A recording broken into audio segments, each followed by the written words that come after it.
Una vita passata lungo le periferie, non solo quelle delle città, ma piuttosto a contatto con gli angoli più poveri dell'anima, con coloro che si sono persi e che tuttora cercano una via di salvezza.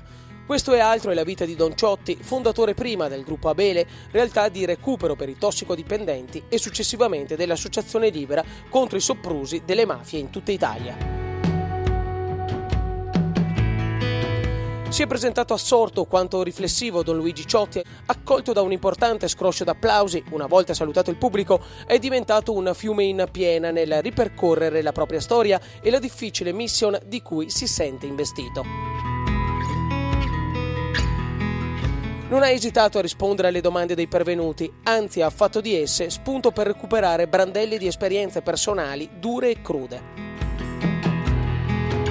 La parola noi, al posto dell'individualità, è stato il primo termine a fare breccia sul pubblico, poiché solo insieme si può fare la differenza, ha puntualizzato e marcato in più occasioni il Don.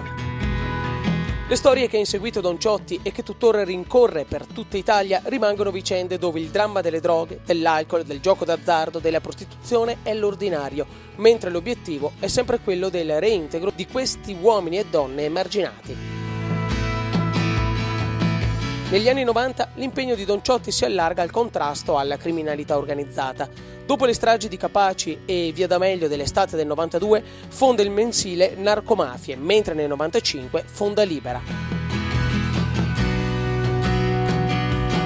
L'obiettivo di Libera, ha ricordato Don Ciotti, è alimentare quel cambiamento etico, sociale e culturale necessario per spezzare alla radice i fenomeni mafiosi e ogni forma di ingiustizia, illegalità e malaffare.